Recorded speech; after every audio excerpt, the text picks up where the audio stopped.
and the Dripple Boy. Well, at least I do. He doesn't. He's just been Super out. Droop. He's just been out in the dressing room talking to Kim Wilde. He hasn't been here at all. I've been watching it all the way through, but there you were. Hey, weren't you? You just give my secrets away. Certainly. Good, right. She'll be here singing If I Can't Have You. Well, she certainly... There First, we go. we'll take a break. Back after this.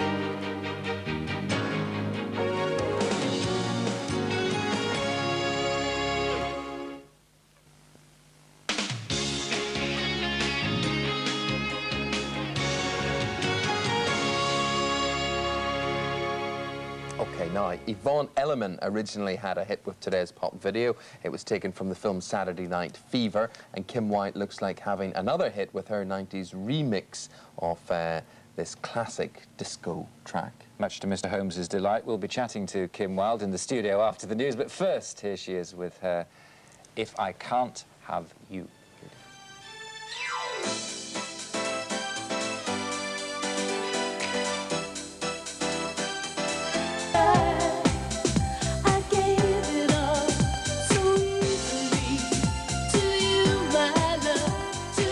We're talking to Kim Wilde just after the 8 o'clock news. Calm down, Holmes. She does that very...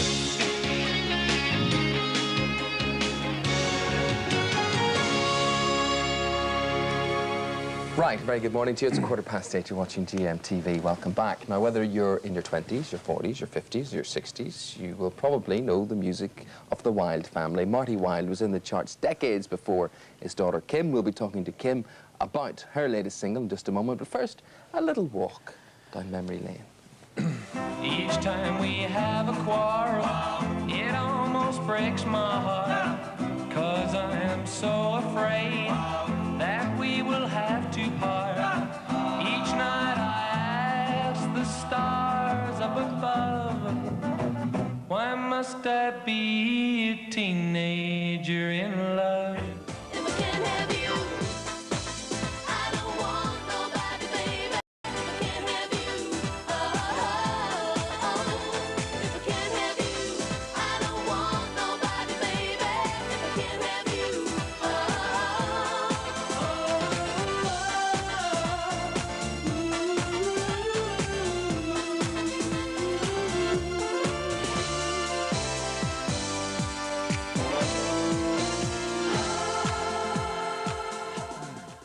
There she is, Kim Wilde, the most famous product of that marriage. It was nice to see her mum and dad there, a bit of nostalgia. Yeah, it's really lovely. Didn't they look sweet? They look very... Who do you look like, your mum or your father? I look like both of them, actually. A lot of people say I look like, a lot like my mum. They say I act a lot like my mum, and I look like my dad. Is that good or bad? It's very, very good. Well, I said you looked very well in that video, Can't Have You. I remember that the first time around. Yvonne Elliman, Saturday Night Fever, That's one, 1978.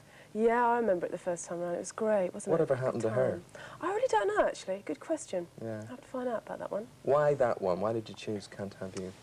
Well, actually, it was my sister-in-law's idea, Mandy, and I was sitting talking to my brother about some recordings we were doing, and she came in and she just said, what a great record, have you ever thought of covering it? And we thought, no, we hadn't. What a great idea, Mand.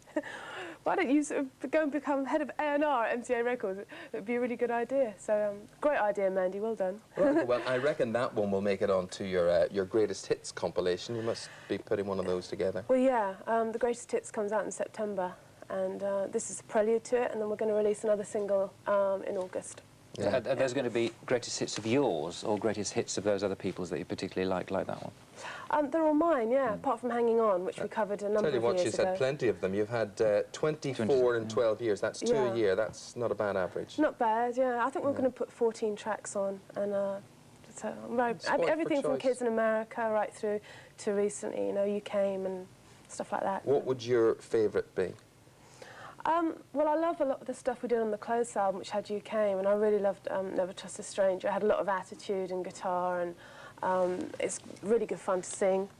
So Michael knows what these things mean because he's attitude. I was just thinking attitude. Yes. No, what does attitude mean? You mean it comes out and hits you? That's yeah, it was just a really. I mean, I remember doing it on the Michael Jackson tour, and it was a real storm. And you know, I was able to strut across the stage and get terribly melodramatic. And I love that about pop music. I love its melodrama, and I love its theatre, and I love its strength, you know, so I quite get into that. You certainly look as though you do. What's Michael Jackson like to work with?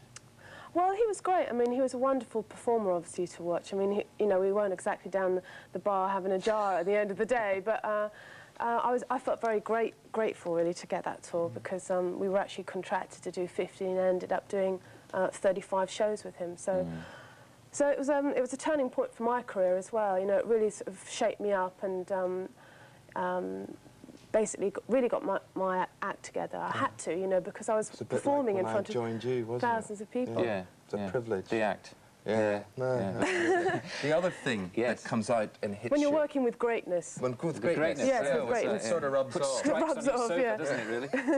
The other thing that comes out and hits you from your pop videos are your lips. Oh. I mean, you're a great, if you don't mind me saying this, you're a great pouter. Pouter, yeah. Are you aware of the voluptuousness, if that's the right word, of your lips? I had been made aware of them over the years, yeah, and it's strange because when I was at school, I hated my lips because everyone said that they were like Mick Jagger lips and that they were very large, and somehow I felt, yes, just like my feet and, you know, just like everything else about me, large.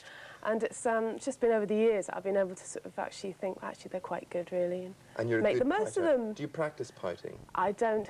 I was born with this pout. It comes from my dad, actually. He pouted his way through the 50s, and I'm doing it through the 90s. He practices pouting every morning for you. Come on, don't you? Oh, don't talk to me. Tell us, now, you've been very strict with your weight and so on. I mean, well, you can tell. I'd never thought of you as being particularly fat, but what, you lost about 1.5 stone?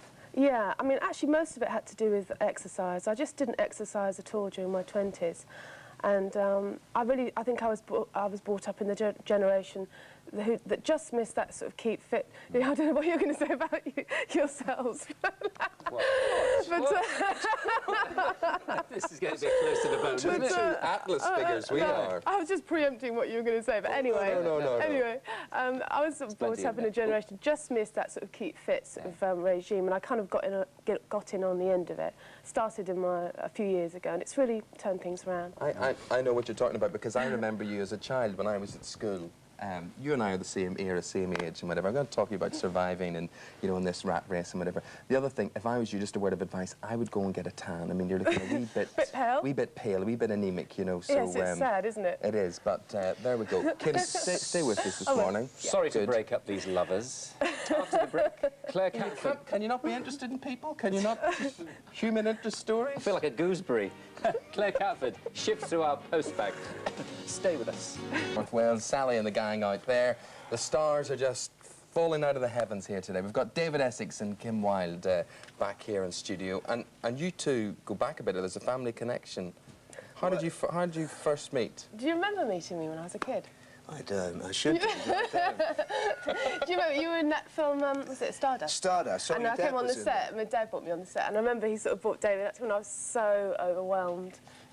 Well, see, I mean, Stardust was a difficult character to play, that character in that, so I was probably slightly gaga. But your dad was in that. He played the manager of the band, and he was brilliant. He still is brilliant. You're brilliant. She is. They're brilliant. Everything's brilliant. We were just counting up your albums and singles. She's done a lot. I mean, 7 albums in such a relatively short life. She's done well, hasn't she? A mere pittance. I've done 17. No, but you're 73, so... No, from 1973. Anyway, David, what are you doing here this morning?